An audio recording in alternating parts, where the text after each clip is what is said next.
Okay, to start off with recognition of visitors tonight. Does anyone want to speak? Yes, Okay. please. The nurses, yeah, Good evening. We are here as the nursing experts on behalf of the collective bargaining unit of the Cold Hollow Educators Union. We feel we can all agree that our sole purpose at FNESU is to educate our students. We have collaborated on the portrait of a graduate and what every student needs to be a positive, contributing member of society. An important link to a student's mental well-being is their physical well-being. They go hand in hand. We can't focus on educating students unless the children are supported in every way by being healthy and ready to learn. Supporting the whole child. Today's students are much different from when we all went to school. Many families in our community are struggling with economic hardship and drug addiction, and our students are feeling that impact. These struggling students often find their way to the school nurse first, as this affects their home life, as the effects of their home life can show up as a tummy ache, feeling tired, or, unfortunately, sometimes in physical signs of neglect and abuse. Many families, for many reasons, are unable to get their child the health care they need. The school nurse now plays a crucial role in a child's health care. We now have dental services offered in our buildings. We bring in vision screeners and perform hearing exams. We perform care coordination with local doctors and dentists. We buy winter hats, crackers, and boots with our own money. We are having more and more children come to school not potty trained and are playing a crucial role for these children to still have access to their education. We do so much more than just take temperatures and put on Band-Aids. We perform assessments. We are trained for emergencies. We administer medications, including controlled medications. We perform skilled nursing procedures, monitor and protect our children. Data from our SNAP program, our electronic medical record program, our productivity report shows we have had over 24,000 assessments, medication administrations, and medical treatments so far this school year. That is 24,000 student and nursing interactions that an LNA could not do. We have years of education and experience that is being significantly undervalued. We heard you say, what's the difference between a UAP, an unlicensed personnel, versus a nurse? They cover you when you're out sick. That is an urgent situation with internal coverage that we have built good, trusting relationships. Is that to say a substitute should step in and can handle or do the work as well as a teacher? Not to mention on the days the nurse is out, we are still in frequent contact with our schools to check on the students' well-being and answer questions that may arise. Having someone unlicensed hold the chair is one thing for unexpected situations, but proposing that this happens full-time and is as equally beneficial as an RN is simply not true. Our board goal includes all students will read at grade level by the 3rd grade. In order for that to happen, our students need to be in school. Attendance is key for academic success. Do you know what happens when there is no nurse available to students? Absences increase. We will share a published article about how detrimental this can be for students. In general, kids' attendance and learning can suffer when students don't have access to a school nurse. A study from the Journal of School Nursing found students with illnesses or injuries were sent home 18% of the time when evaluated by an unlicensed school employee, while only 5% went home after being seen by the school nurse.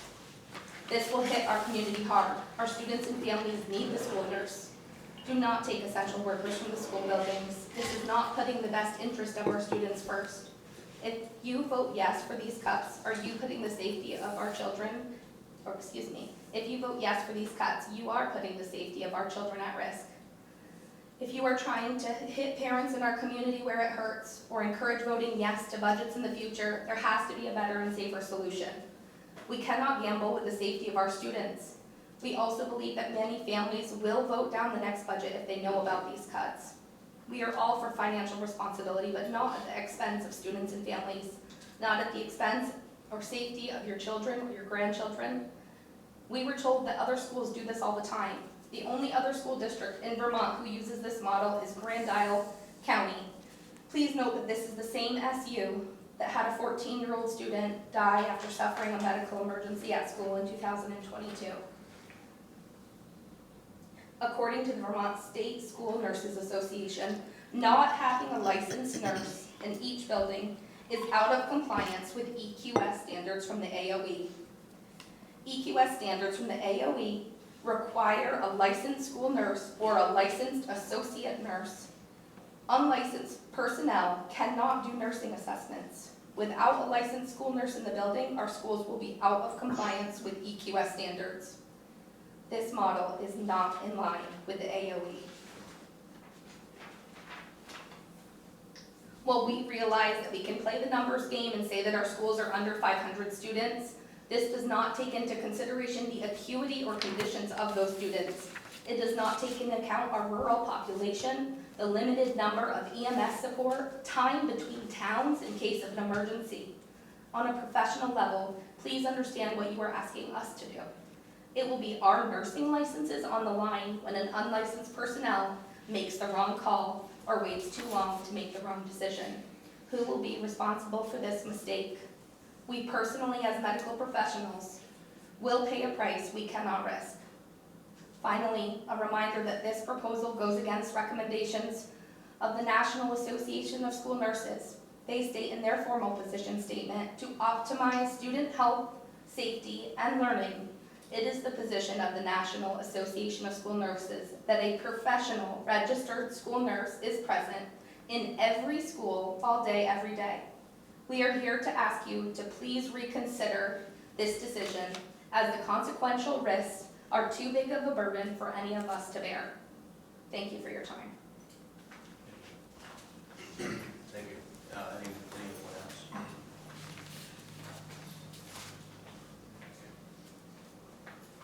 And we'll go right to the financial report. Did either of them have anything?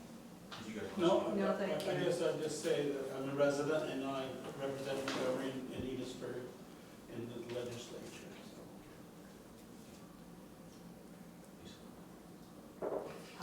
I don't really have a comment, I just want to let everybody know that I represent Richford in the legislature, and that's why I'm here. Thank you. I'd like to start by thanking them for both being here. At the end of our meeting last, I guess it was just last week, the board had a conversation about inviting the legislators to this meeting, and I put that out to everyone who represents Enosburg-Richford. And I personally thank you, and I'm sure that the board is thankful that you're here to be a part of this conversation. And my hope, your hope, is to understand that every decision that we're talking about, everything that's on the table, and has been so far, is painful at this point forward. So I'm glad you're here. Thank you, and I do want to make apologies for the other rep and senators. We all had 3 meetings to choose from tonight, Oh, so we had to split up. thank you for that. Thank you, guys. Are you ready to jump to budget? Yes, right to the budget. Oh, Lord. Is that Devin? You're not muted, Devin. Okay. So this is not last week's budget proposal, even though it's the same title slide. That might have been what Devin thought was coming up. But We've all sat through a few of these meetings. we've done a lot of these. So I sent you in your email a copy of the slideshow that we did last week. So hopefully you had a chance to look over just to have some historical context of what this board has been contending with. But certainly I'm happy to stay and answer any questions that maybe we're talking about something tonight. You're welcome to answer or ask the board or administration, and I'm happy to stay if you have other questions too. So we'll jump into just some decisions that were made last time. I think this is what was reflected, is that we're planning to warn the budget. We're planning to finalize tonight and get the warning out tomorrow for a budget vote date of June 25th. We've got informational meetings that we scheduled. June 11th is the night of your regular ER meeting. It'll be at Enosburg Elementary School this time. It'll be at 6 o'clock in the library. So that's not your formal meeting, but it is a budget informational meeting in Enosburg.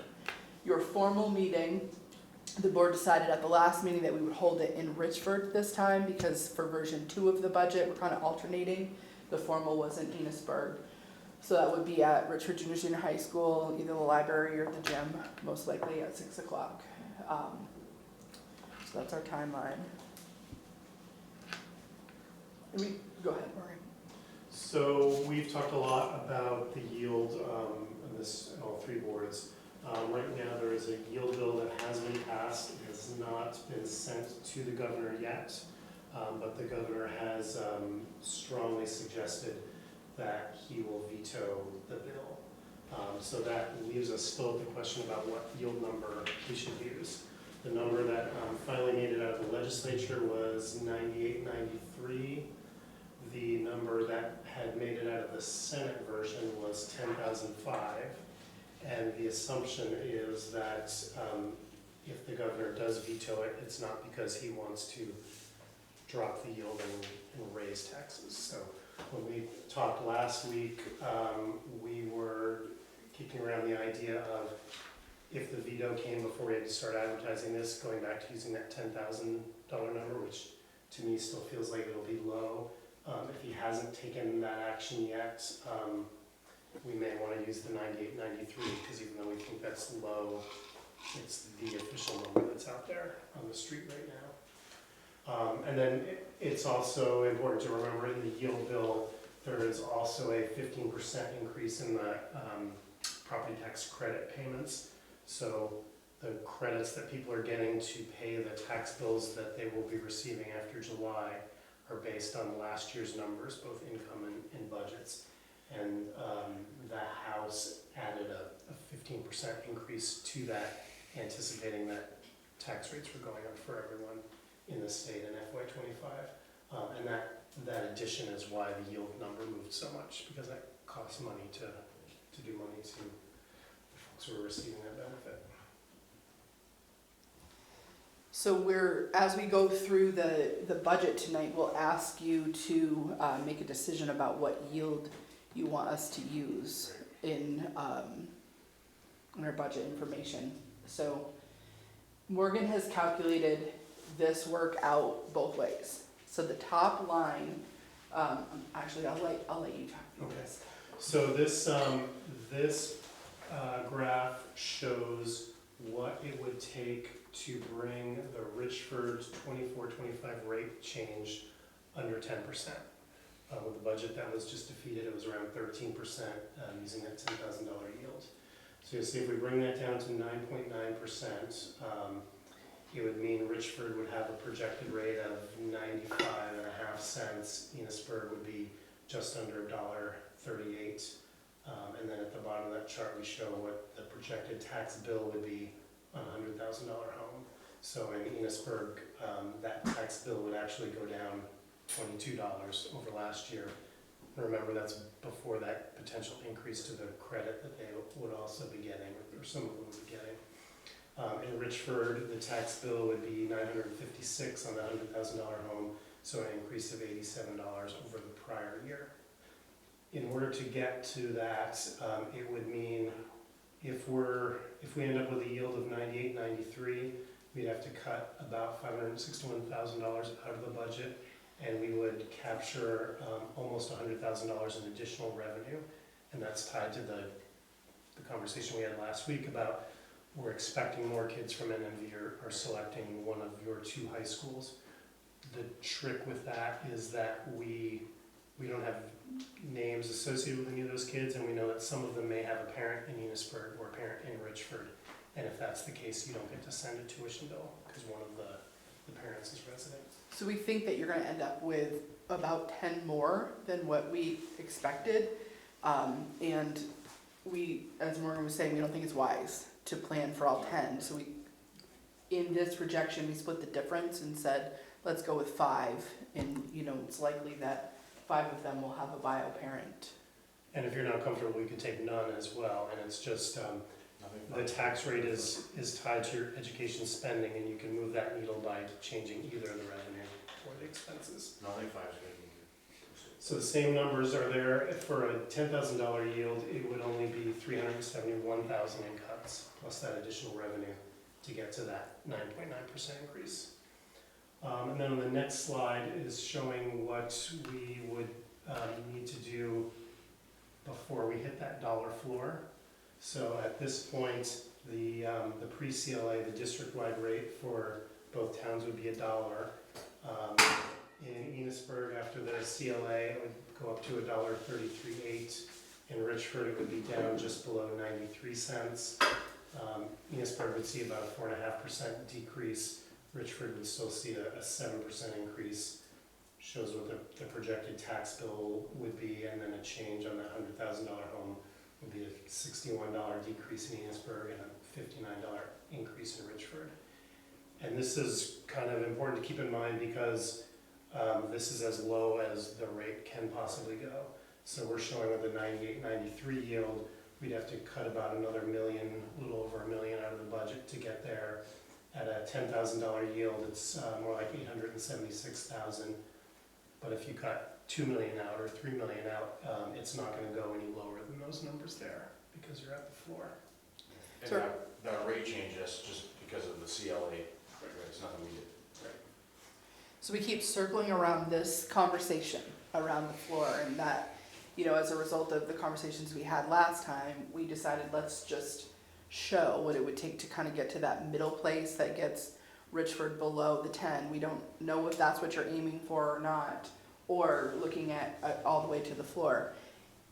Every decision that you make is you know, there's a cost and a benefit to every decision that you make from here forward. And we're in this delicate place where we have people that don't want to support the budget because they feel it's too high. I would like Courtney to jump ahead 2 slides. So if we were to reduce to that first slide, when Morgan talked about trying to get Richford down to 9.9%, we shared in version 2 of the budget that in this current year that we're in, this school year, Enosburg-Richford ERUUSD is the 18th lowest spending per pupil in the state. In version 2 of our budget, they dropped to 9th lowest spending in the state. And what we found at that time was they were 9th lowest, and there were 4 districts below them that didn't operate schools. So this time, if we take out enough money to get to that 9.9%, ER will drop to number 6 lowest in the district, and that will mean there will only be 1 school district in the state of Vermont that operates schools that will spend less per pupil than us. So I think about this moment in time, and I think about it almost like a teeter-totter or a scale, right? You think about, you know, you make the cuts, and you're getting into programming, and you're getting into support staff and things like that, and there's a cost to all of those cuts. You might be making some people happier because it has an impact on tax rates, but we also might be pushing the pendulum too far one way, where you might have some people that are starting to say, you've cut too much. Now I don't think we're spending enough on our kids.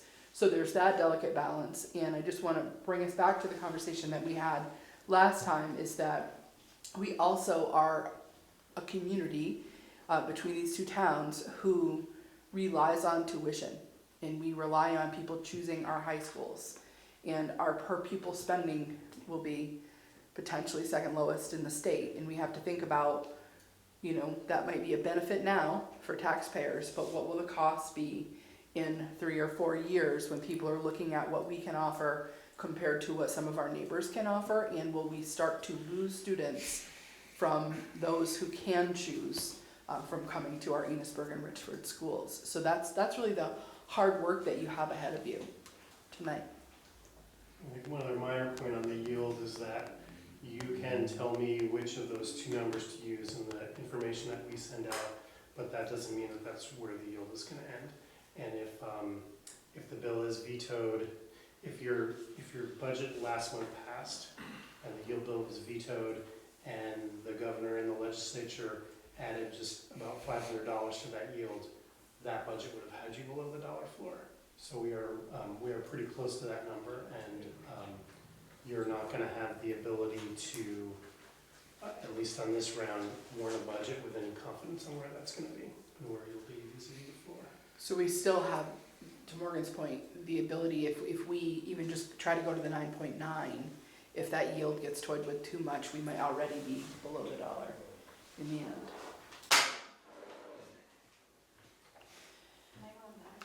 I think backwards.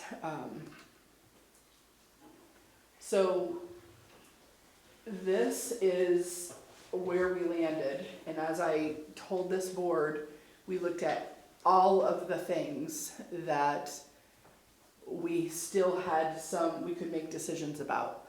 So we looked at where there was turnover, so open positions. We looked at anything new that was added into the budget.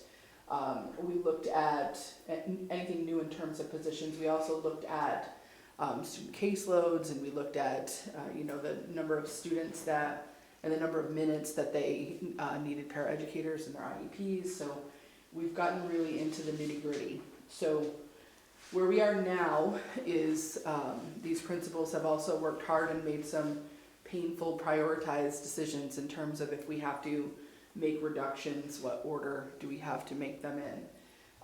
So in version 3 of the budget, what we kind of have a line up to this point. We have half of a flexible pathways teacher position that we would reduce. We have that additional tuition revenue that we talked about. Instructional support, so paraeducators across all of the schools, that would be a reduction of 4. Some of those are positions that are open that would not be refilled, and it may result in a cut, or it may not through attrition. We won't know that right away, but it might be a reassignment if it doesn't involve that. We talked about proposed changes to the school nurse model, and I mean, clearly all your nurses are here. I gave them the heads up that was one of the things that we had a conversation about, and I'll show you a model of that later.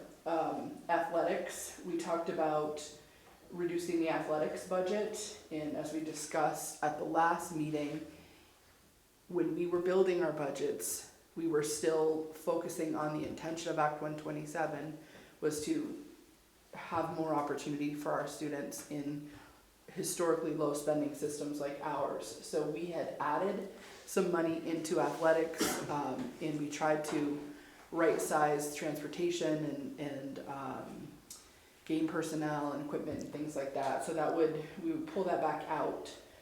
So we would reduce down the transportation equipment pieces, and the athletic directors currently work 220 days. We would be reducing those by 15 days. Richford Elementary School has a school-based clinician position that we haven't been able to fill, but we would transfer a school counselor from another school to help support there. So that would be a savings of that piece of the budget. We also have an opening in a custodian position, and we've been able to work with Vern and with the school principals that we would reconfigure some of those, so it would be someone working part-time in one building and part-time in another, rather than having 2 full-time. And then we put a contracted service on the table that we can't talk about in open session, but we could move into executive session if the board wants to talk about that. But that's really the line that we had talked about. Now, I think I do want to just jump ahead because we have our nurses here, and I want to go to slide 26. Yeah, so we currently have 4 RNs in the ER part of our district. So we have 1 full-time RN in each of our schools. So they also support STEPS, which is off-site at the Enosburg Marketplace, and they also support Cold Hollow when that's needed. So in terms of the ed quality standards, it does say in the ed quality standards that you need to have 1 registered nurse or associate nurse per 500 students. We're way over that in terms of the total number of students that we have. We have 1,080 students in ER. So the idea behind this, and as I explained to the nurses when I met with them, I wanted them to hear that this was on the table from me rather than being surprised later. was that, and I was using LNA, MA, to be determined what that would be. Go to the next one, Courtney. Before you go on, just note it says EFMHS has 1080 students, and that's not. Oh, It sorry. should be ERUUSD. That was a typo. Okay. There's a lot of initials in this slideshow. It's corrected, thank you. So the proposal would be looking at the number of schools.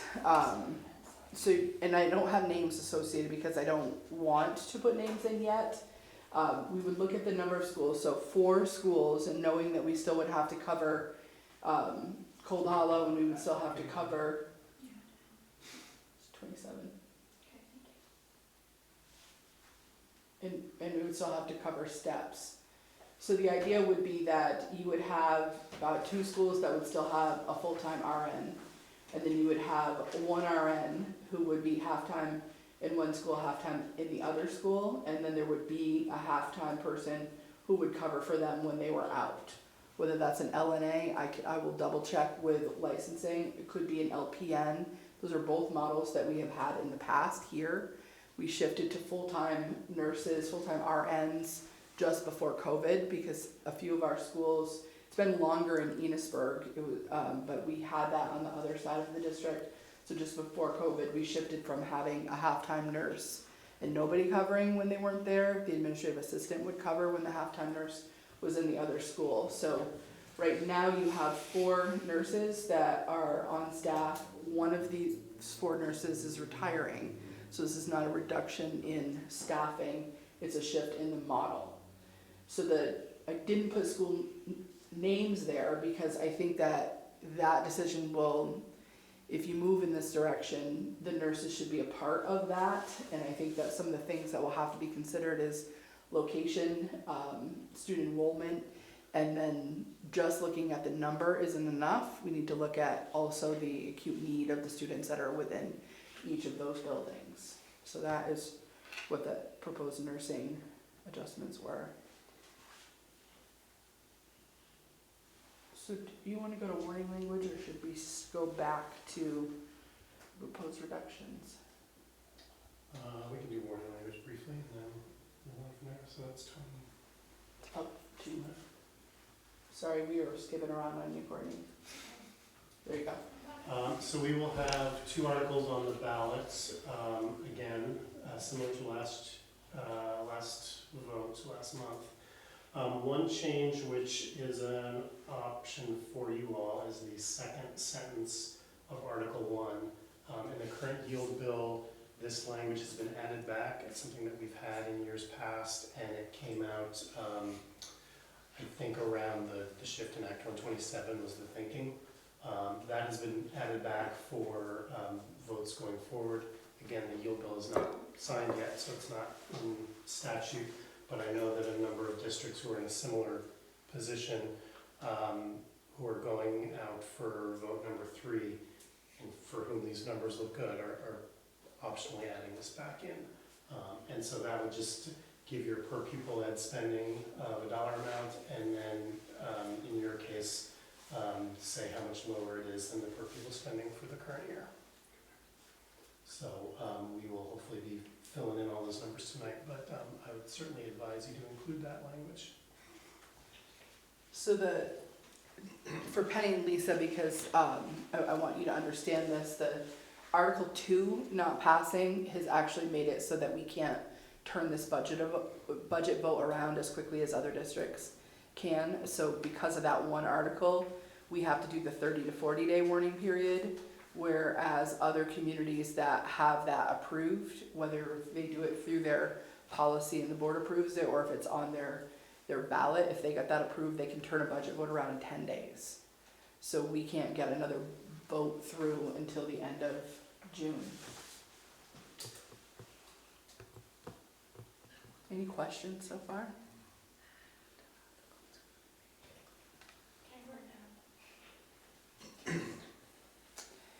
I think you've got to go back up to the positions on slide 23.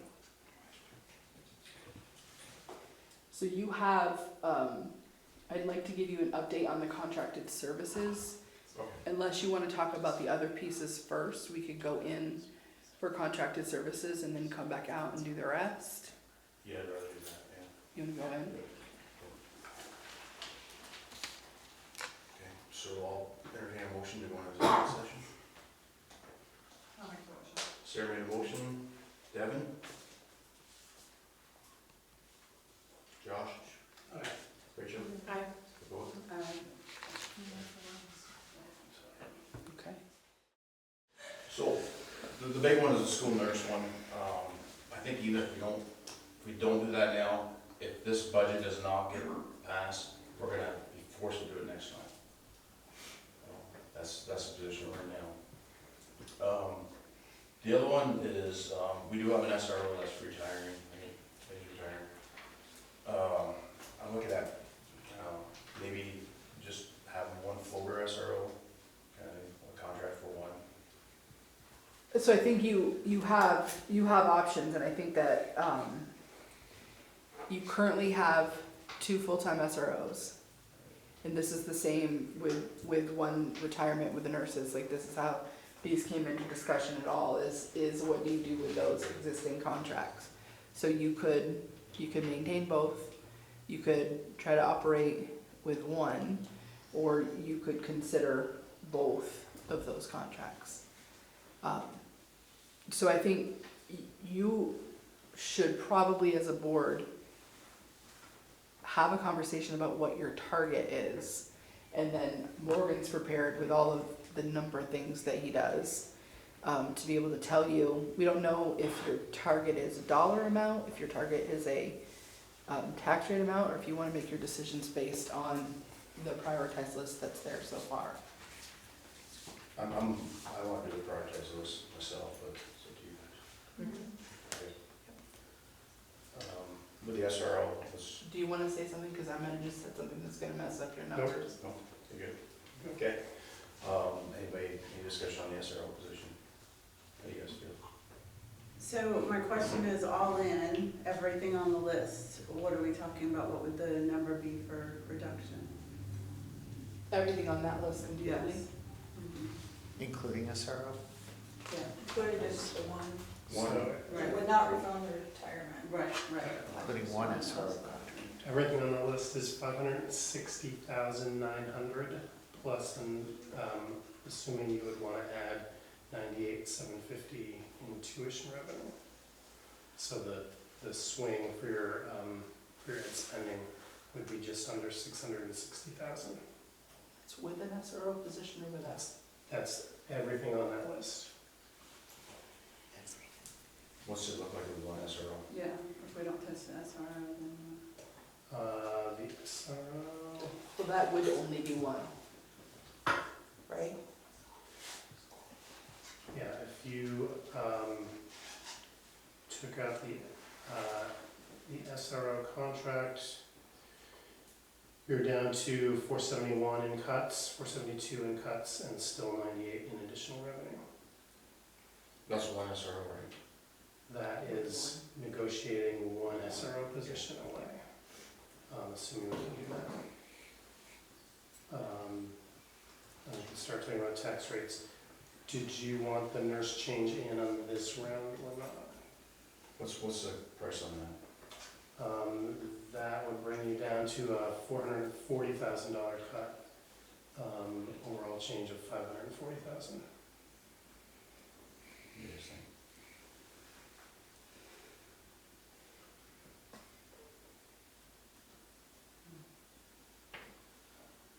Devin, anything on that? No, no. Josh?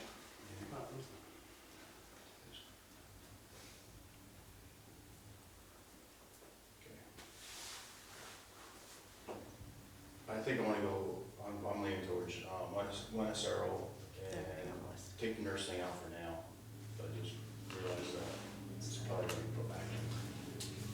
So then I think what you're having us take out of this budget is half-time flexible pathways, teacher, 4 paraeducators, the cuts we discussed to athletics, the Richford school-based clinician, Richford Elementary, and moving half a guidance counselor to fill that void, and then not filling one custodian position and shifting people around to fill that void. And one SRO. Those are the things that were, okay. And you want the SRO That, as well. okay, but one would still be in. Just Yes. not filling retirement. Right. You guys good with that? Any discussion on that? I'm giving you a chance to run some numbers here.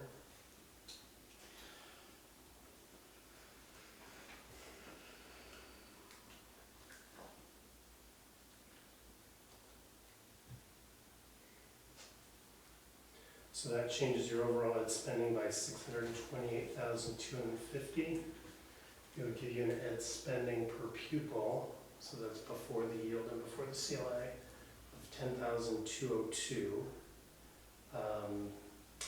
That is going to be a 2.9% drop from last year's budget. In terms of tax rates, it will depend on where the yield ends up. If we use a 98, 93 yield, it would give you a district tax rate of $1.03.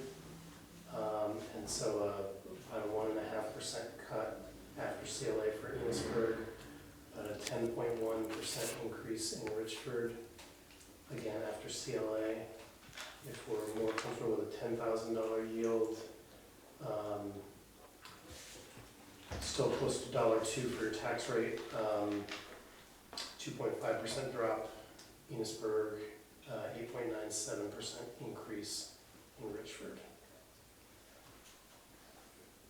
And you do not have to pick a yield number tonight, although I don't know that anything is going to change before we have to start sending out public information. But the warning language just contemplates that top expense number. Oh, that's true, we still would have another week really before we have to get printer stuff out, a week or 10 days.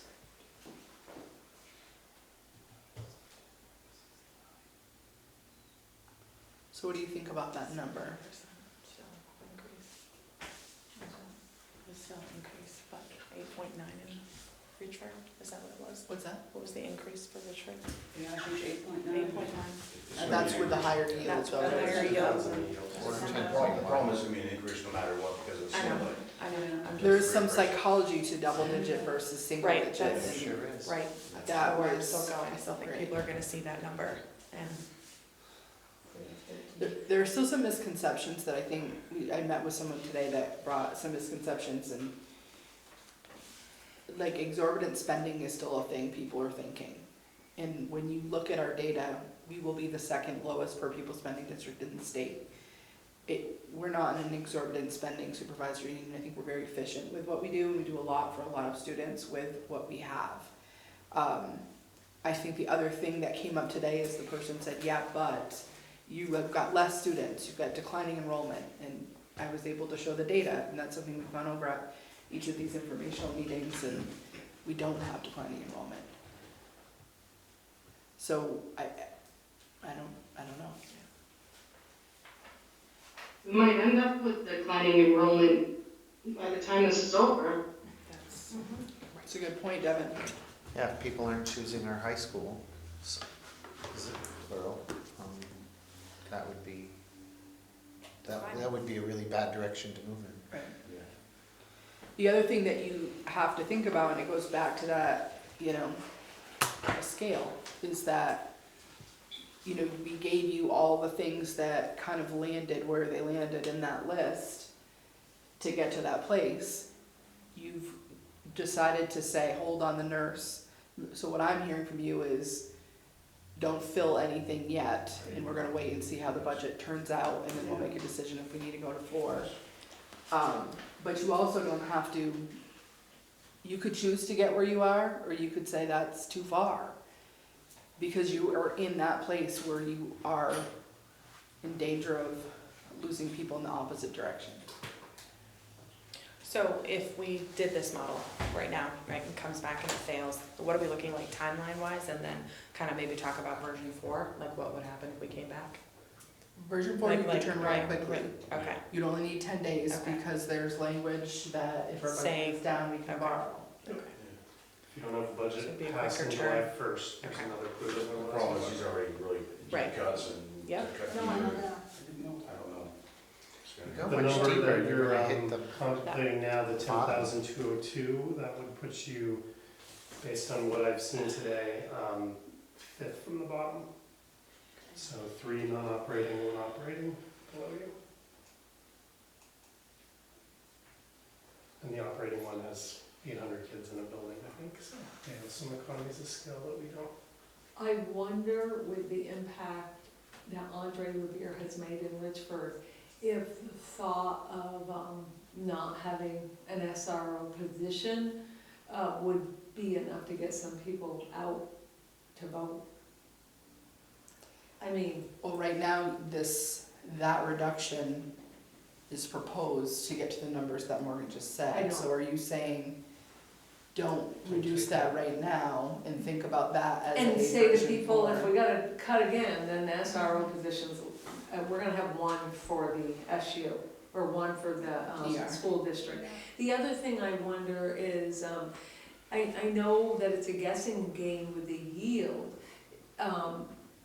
How close are we to the floor with cutting both of those things out?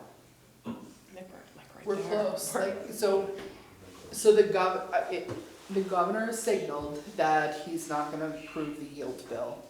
We've Right. seen that signaling in the media. So in theory, I'm deducing this, it hasn't been explicitly stated, I think it's because he doesn't think that there's enough relief for taxpayers in that yield bill right now. Right.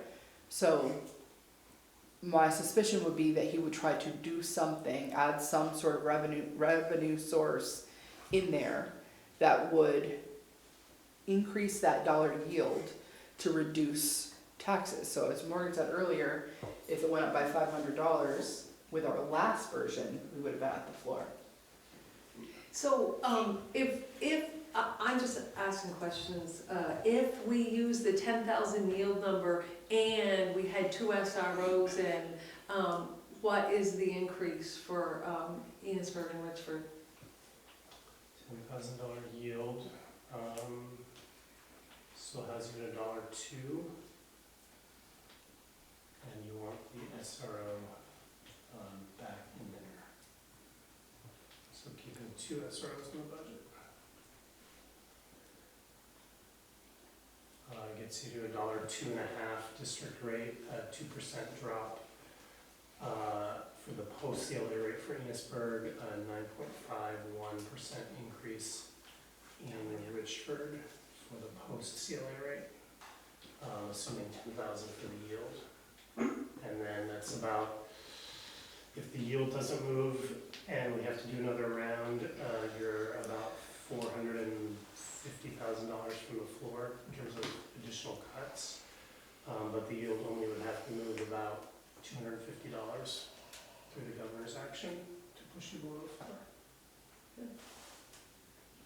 Is there, and excuse my ignorance, because I am still in a way learning, is there a way to put some kind of clause in there to where if the yield is significantly different, we can go up to a certain amount to reinstate positions that were lost? No, so you have to propose to voters a spending plan, so that top line number, and they have to approve it, and that has to be a specific number, it can't be an if-then. Where you would have some wiggle room is if the yields came in before we had to send this information to the state.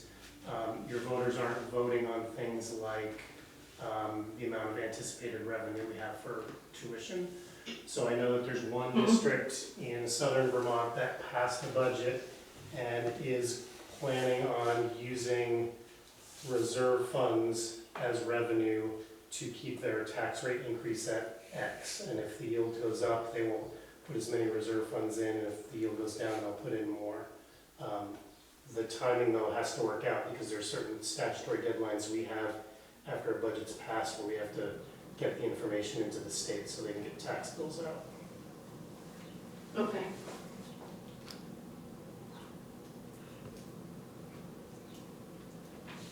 I was just asking questions because I feel it's very tricky with that floor. They're And great so- questions, And thank you. what's going to, Really what is. I'm worried about, and this is the thing that's worried me all along, is that we're a poor district and people are gonna pay that dollar floor no matter what. And if we get below that, then we're giving we're getting less money from the ed fund. Right. Our money doesn't go anywhere, Right. but we're getting less than our fair share of the pie. We're making cuts for no benefit to our For no taxpayers. benefit to the taxpayer, yes. Well, and the other thing, I think my concern is, as we're talking about eliminating an SRO, and we look at the national landscape and the environment that we're dealing with, and the safety of our kids, that's a concerning one for me. So, I mean, I know that we don't have a lot of choices here, which puts us in a really tough position. But that SRO piece is a bit of a struggle when we think about the fact that we're talking about a 20-25-minute drive. The presence of that individual on those high school campuses is important from a security perspective.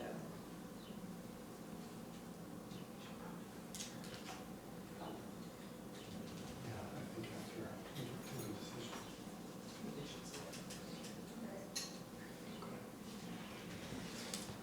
I think I want to shift us just for a minute because clearly you can see by how much I'm having Courtney move around that my thinking about where slides should be were not really spot on tonight. What? And usually read your mind. Yes, you're very good at that.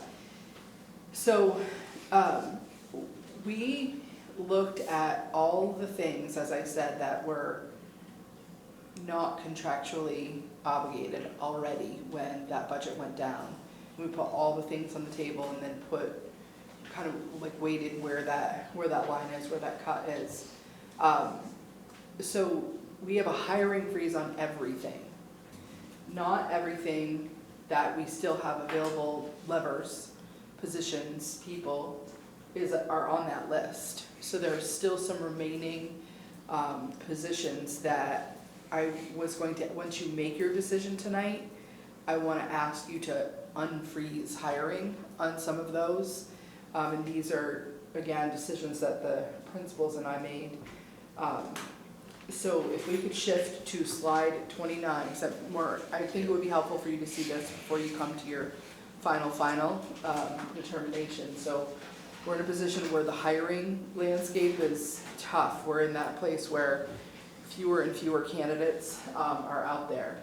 So one of the things we talked about was a work-based learning coordinator, and that was higher on the list for Cold Hollow because Nate's already in a position where he hasn't been able to find anybody for that position. So we've spent a year with one of his teachers doing that because she had we just adjusted. That's something that's required of us. We have to have a work-based learning coordinator. So I would like to still keep that in the budget because FY26 is not likely going to be any easier than FY25 when it comes to budgets. And if we pull that out, it's a required position. We have to add it back in next year. And anything we have to add back in, obviously, taxpayers they're gonna feel that addition. Another thing that we had put out there in terms of potential was we have a preschool teacher opening in one of the elementary schools, and we had looked at, okay, we typically have 4, could we do it with 3, and could we move some staffing around so you end up with 1.5 and 1.5. That also is not a place people want to go, but that's on the table. We looked at not filling a grade 5 position at Enosburg Elementary School and having to reassign someone else to go teach. Matt had put in a new STEAM art position that was something that was considered highly engaging that was in the budget. Guidance director has been a position that hasn't been filled. We still want a guidance director. So if we pull that out, again, it's additive if we try to put that back in. We have high school math and a high school intervention or middle high school intervention position in Enosburg, a grade 4 position we've held on because we had talked about if we had to, we could figure out a way, I don't know even if it was at grade 4, but we had a way that we could merge a couple of classes to figure out how to do it with one less. It's not ideal, certainly. High school planning room at Richford High School and middle school ELA at Richford High School. We've got a small group this year, so we could make it work if we had to. But again, every decision we make like that we have to build back in, it kind of takes years to get back to even the place where we are right now. So this is the level of decision making we're at. So if you make your decision about what you want to hold on for this next round, those are the positions. There are still some things on the list, but those are the positions. If you land where I think you're heading tonight, I would ask you to let me unfreeze so that they could work to try to fill those positions. Everyone's graduating from college right now. We need to open it back up. And these are no new positions, these are positions we've always They've been had, here. just These not ones we filled. froze the There's last time. one new, Matt, 2. 2 are new on mine. One is the STEAM art teacher. That is a position that we've invested in laser cutters and other equipment for, and we have a really good candidate from Massachusetts who wants to come here and is waiting a really long time. But he's got a lot of ideas how to work in, he wants to help provide something, and we want him to provide something that helps our kids who want to take more of a vocational track begin to prepare by looks like a maker space, right? Like a little bit of machining, a little bit of wood and crafting, and beginning to think about design. So it'll be really like a design lab. So it's science, technology, engineering, art, and mathematics all kind of combined together. Yeah, and it's something that, you know, my school has a lot of really great kind of liberal arts teachers, but we don't have a wood shop, we don't have a technology teacher per se, and that's a niche that we find a lot of, especially among our freshmen who can't go to Cold Hollow yet, we find a lot of disengagement, and I know we're not meeting the kids' needs. So if I speak up quickly for that one, it's because I think we've got kids who would really, really benefit. So this is an addition to your regular art class in the high school? Yeah, this is not replacing the art teacher, it's actually very different, although because it's STEAM, the A in STEAM is art, and so we would, and the person, we happen to have one candidate, but one really good candidate, and he does have an art background, but he's also, you know, worked in construction and done a whole variety of different things. So this was already in the budget, we just said freeze There. on this. And there's candidates for these positions. Some of them. Some. For me, I have STEAM and guidance, and I have people who amazingly have been hanging in there, but I don't have anyone for the high school math or for the math interventionist. So if you release them, that'd be great, and they might also not end up filled. Great. But as Lynn said, you know, if we give them up, it's gonna look like, if we try to add them back, it's gonna look like such a big jump. Next year, we might never see them again.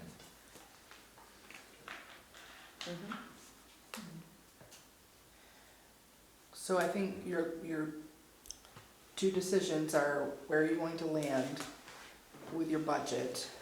And as Morgan said, we could hold on trying to figure out which yield you're going to use, but we don't have another meeting until the 11th. We would need to either have them give more of the authority to help figure it out with us, which one we're going to use, or have a special meeting. We can still warn the budget all tonight. You can still run the budget, it doesn't require any official action, we just have to feel comfortable that you'll have our backs when we pick one. Yeah, you could tell us to pick it, and obviously I think you probably know by now that we both follow what's happening in the legislature pretty closely.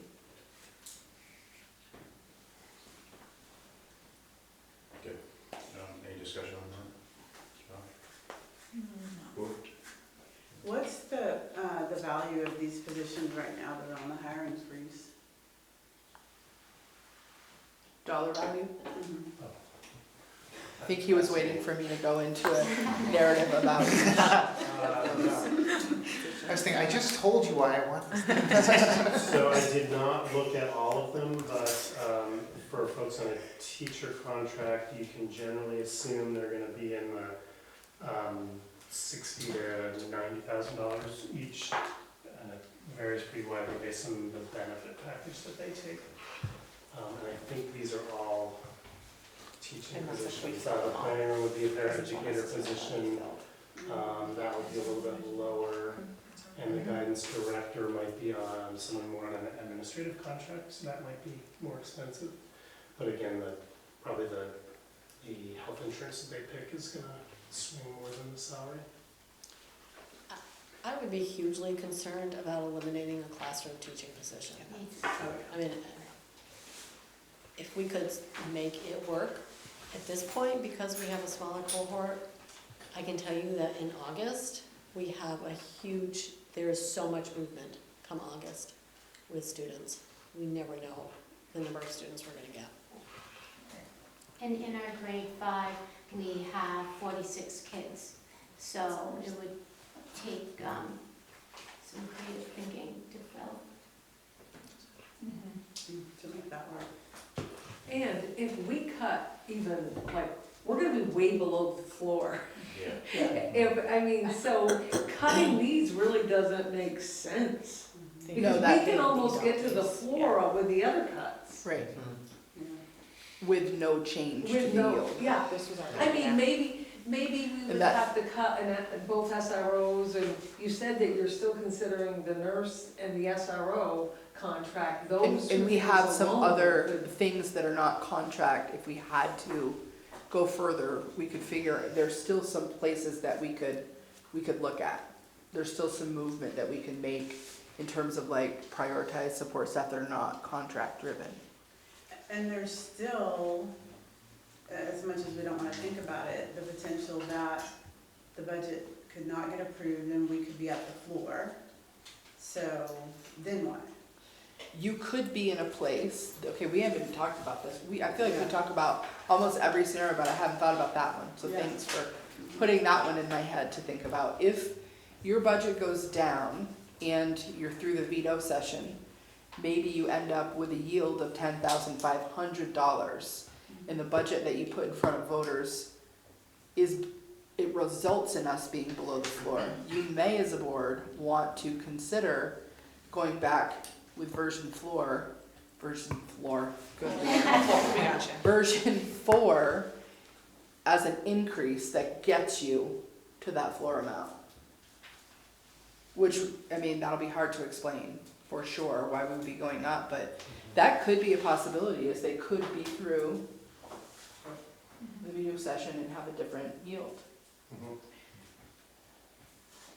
And either way, I think people struggle understanding that you can only go So, so deep, like, and not understand that Right. that money does not stay with us anymore. This is and the price per pupil. That has been a struggle. Yeah, the whole, I think we're low enough as it is.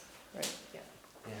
So I asked Morgan probably a million questions this afternoon, and one of the questions that I kept going back to John Libby, I think, at the Richford Yes. informational meeting, and so when we first came in, we told you that like to a certain point in the list, that was like 9.94%, in terms of an increase in tax rate in Richford. So I said, from version 2 of the budget, if we cut out, I think at that time it was $561,000.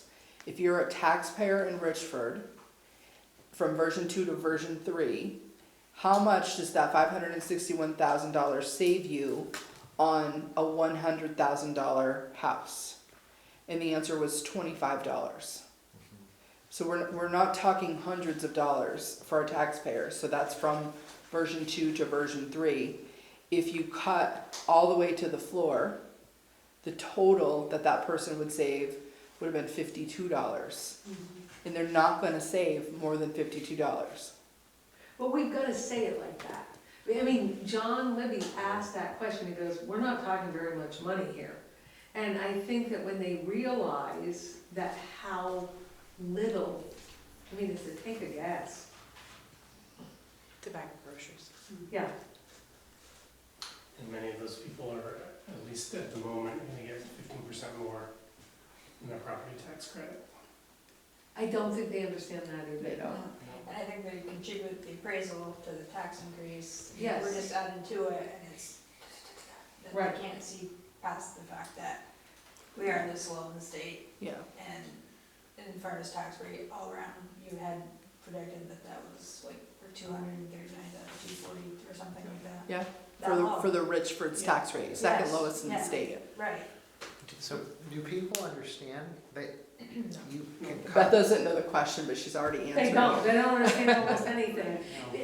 I mean, and I'm not saying that in a derogatory Because, right, manner, because like it's you can cut complicated. and cut and cut, It's complicated. and the Richford tax rate is gonna stop at a certain point, Right. no matter what you cut, right? And we're getting very close to that. It's almost like you need a campaign of going out and knocking on people's doors and saying, hey, can we talk to you about, Mhm. you know? So that's what we talked about last Yes, time. that and stressing the importance of going to these informational meetings. Because if they, but we've had some attendance, but not. Very low. Yeah. I think what the trick is, and not that it's a trick, but they don't want Morgan and I to knock on their door. There are people that have clearly sent the message that they don't trust that what we're saying is true, because what they're hearing from the governor is, in the media, is very different. They're hearing declining enrollments, they're hearing property tax increases of like 20%. Now I think they're hearing 15%, so they're having a hard time hearing that that's different for us, and that's tricky. But what we talked about last time is, if there is a coalition of people within our communities that want to help get the right information and then go talk to people and get people to want to come to these meetings, because I don't know how else to get out the information. Everything that we brainstormed the last time, we did all the things.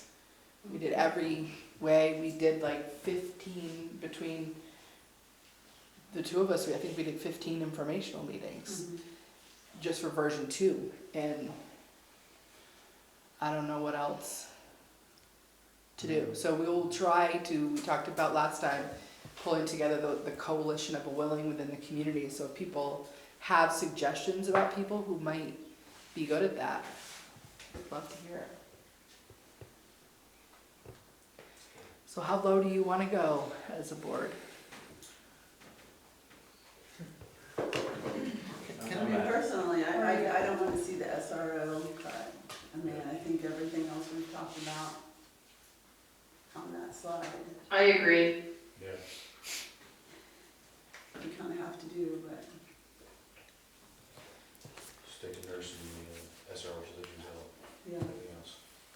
that's what I would like to see this time. So if you were to cut the .5 instructional position for paraeducators, the athletics that we discussed, the Richford Elementary school-based clinician, and we deployed half of the guidance counselor to Richford, and then similar, not filled an open custodian position, and we deployed someone from another school. You would be at a budget of $23,627,273. We'd add almost $100,000 to revenue, which would get you to a per pupil ed spending of $10,253, or a 2.4% decrease over last year, and hopping back up to 6th in the state from the bottom, based on what we saw today in terms of other past budgets. And there's still a couple dozen out there that are not passed, but. What are the percentage decreases or increases in Richford's case? 9.5. Tax rate, Yeah. using a $10,000 yield, 9.5, in Richford, 2% down in Enosburg. If we use the 98.93, it's 1% down in Enosburg and 10.7 up in Richford. So Enosburg is getting a property tax cut no matter what we do. But in, If we pass the budget. and but the yield doesn't go Enosburg down. pays more than Richford already. That is something, can you go to that slide, Courtney? I mean, Shows. they're paying already It's slide more. 22. A good It chunk has to more, be, right? yes. Yeah. So if you look at the property tax bill on 100,000, this was totally lost on most people because they looked at, it's not fair that Richford's is going up 13% in our version 2. I think Enosburg was going up 1%. But what they were missing is Enosburg residents on a $100,000 home were paying, the numbers are wrong because Yeah. this was, This is hitting the floor. but you essentially see, like it was like $1,440 and Richford's was, I don't know, $890 or $70 or something like that. So it's significantly different between the two, so you can't just look at the percentages. I feel like when we put that percentage in, that's all people look at. And if you don't put the percentage in, they might look at the numbers and make a more informed decision. I think the percentage, we don't usually talk about percentage, but I don't mean to point at you two. When I'm trying to say legislature, I keep naturally just going, when they talk about what's happening in the legislature, they talk about it in percentages in the media. So I think that is one of the reasons why we felt it was important to include.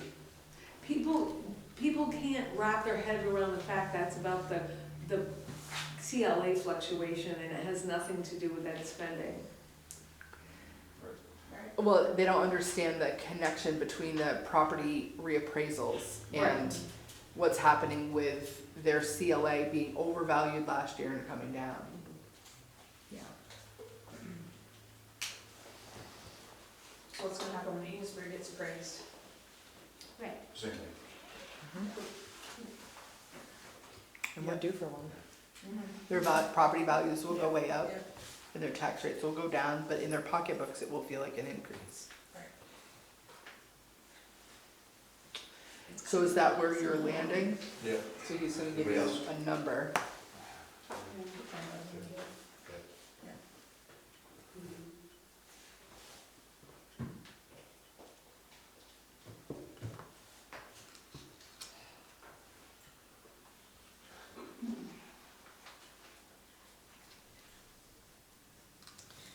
While he's doing math, which he's very good at, do you want, does the board feel okay about entrusting Morgan and I with figuring out what yield to use when it's time to communicate? Or do you want to come back and have another special meeting? What is your thought about that? I'm good with them. Yeah. Okay.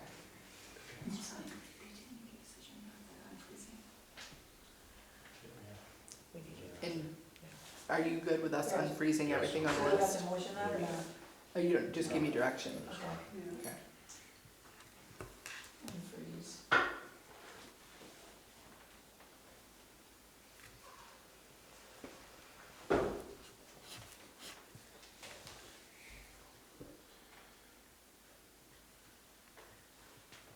Might have to be.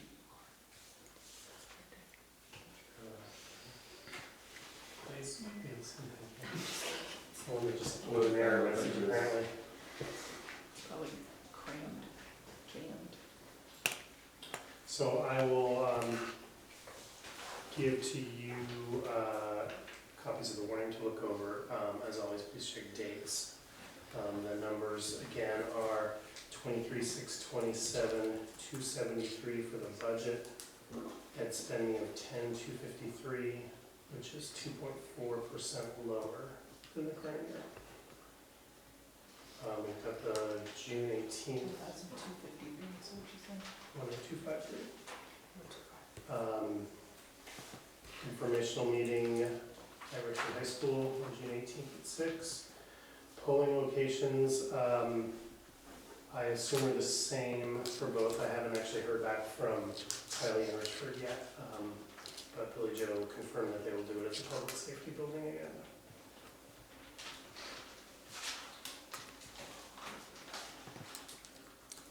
Morgan, when did you say the informational meeting was? The official one is June 18th, and June 11th is the one that we're holding in Enosburg. So That's our regular board meeting. regular board meeting be very light. We're planning to mostly, because we'll have an hour of informational.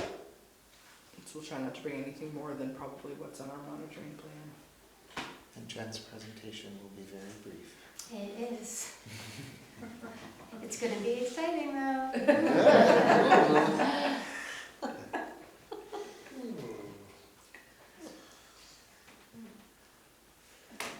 Is it jammed? No, just in print. Try it to the front right here, see if that's something different. Thank you. I'm just gonna have to climb over. Also, I figure out how to put it up there. See if we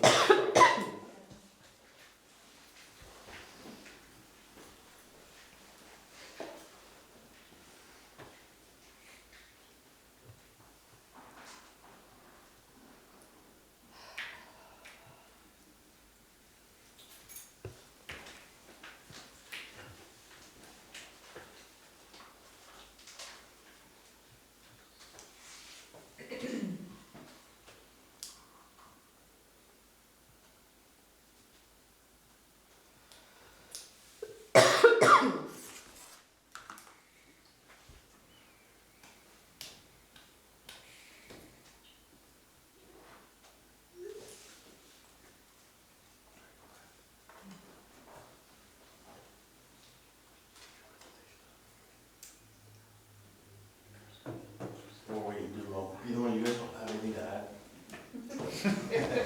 Boy. Put you on the spot. While you're here? Probably not. I commend you for all your work, okay? Doing budgets is not my expertise, but when I hear you talking about the resource officer, if I was to throw advice out there, with the way things are today, it would not be on the table. Health and safety with your nurses, that wouldn't be on the table. With a $23 million budget, we should be able to meet your goals. But I'm not in it like you people are every day, but that's a large budget. And the other thing is, I don't think it's the figures that people are afraid of. People are just sick of everything, the gas, the groceries, the taxes, and they're just saying, no, I don't think they even care what it says. So how you beat that, I don't know, but. I had somebody in my office today, Penny, that said, if you put it in my mailbox, I'm not gonna read it. No. I'm not coming to a meeting.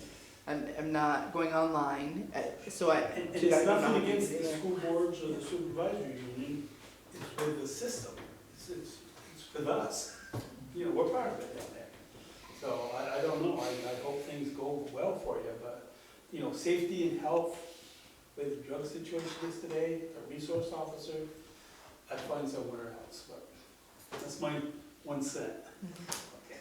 I guess I'll add a little bit to that. Penny can talk because this is his community, so he really can voice his opinion. I'm not really allowed to voice my opinion because I don't live in Richford or Enosburg, so I'm not a voter, but I do represent Richford in the legislature, and I agree with much of what Penny is saying.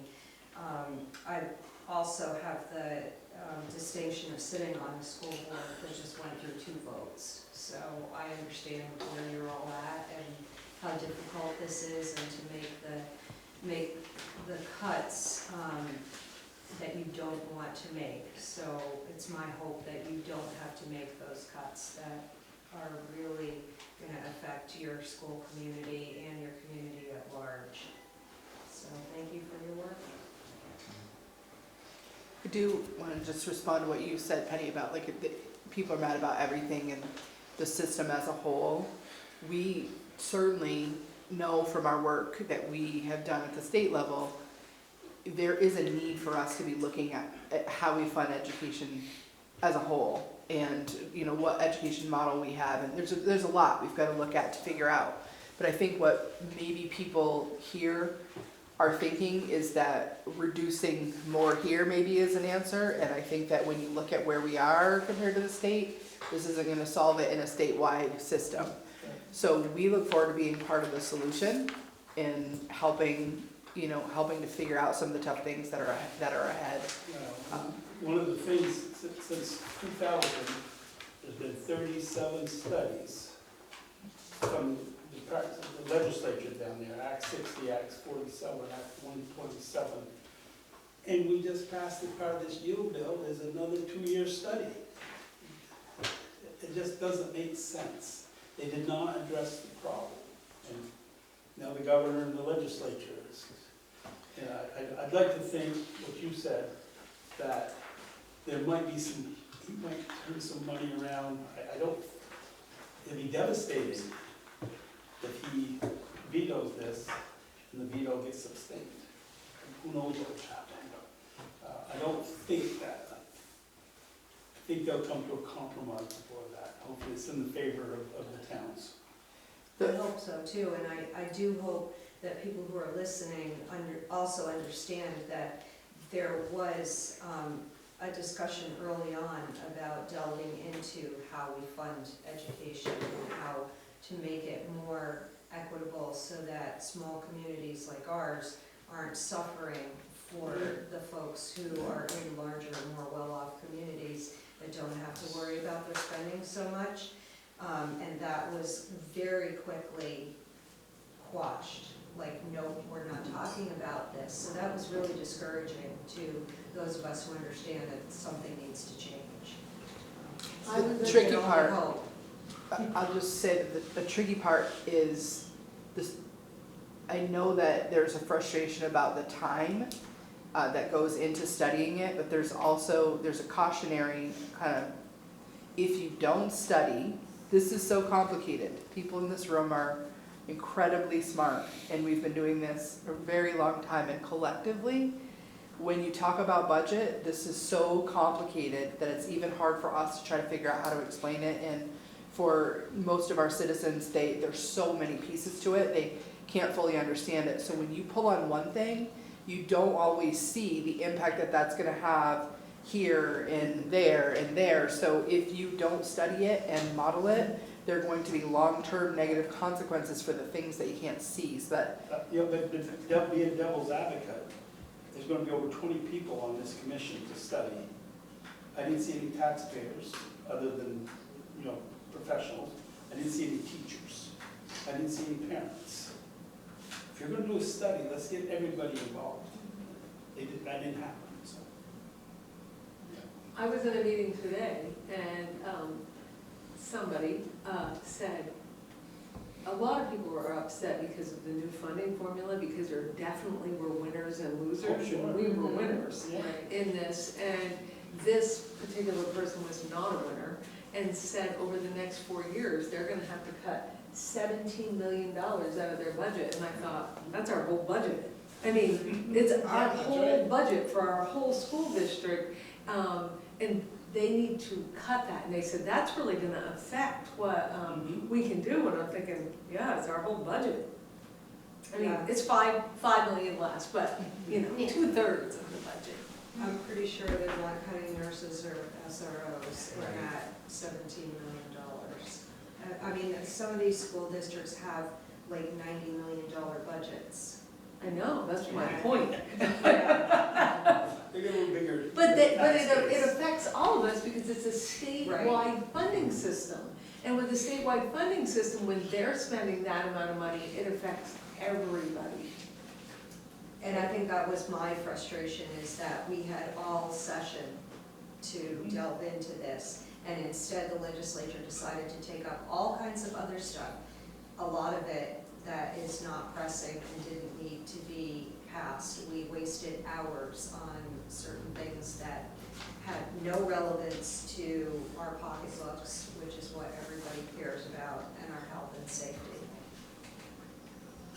I will say that, so I live in Fletcher, but before I came here, I worked in Winooski, which was, and I think still is by far the least well-off school in Chittenden County. But I had an up-close view of a number of other districts right around Winooski. And I remember,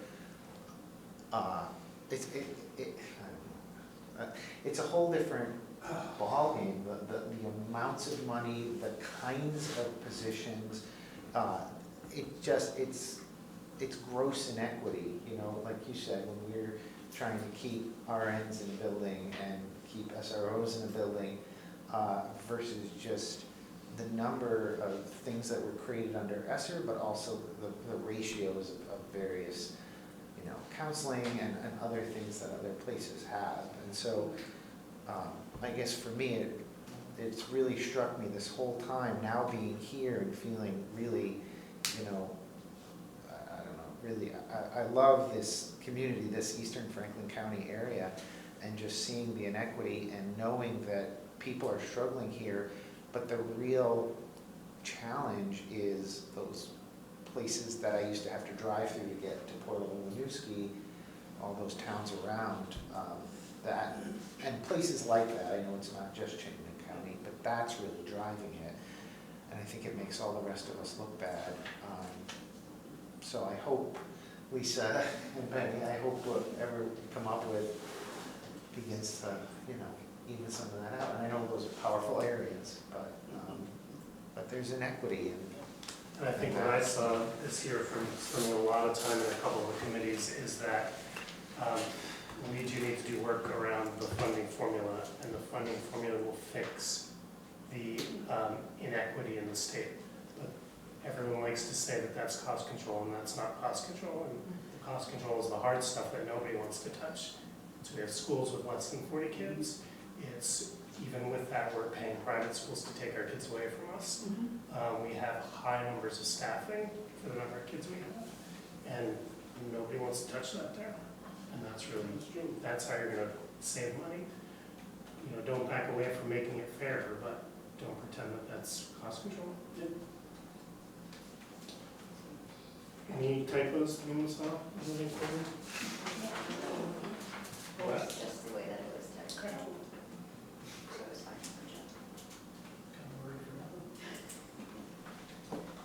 If not, there are two motions that I would need from you. The first would be to warn a revised budget of $23,627,273 for FY25. Do you have a motion? Motion. Sarah made a motion. Devin? Aye. Josh? Aye. Aye. And the second would be to direct the board chair to sign the revised warning for the June 25th vote. I'll make the motion. Who made the motion? Devin? Aye. Josh? Aye. Rachel? Aye. Sarah? Aye. I'm aye.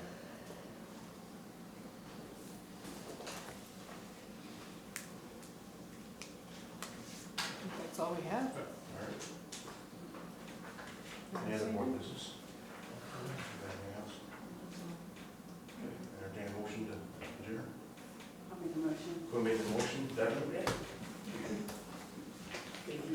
Aye. Yes. Josh? Rachel? Aye. Sarah? I'm aye.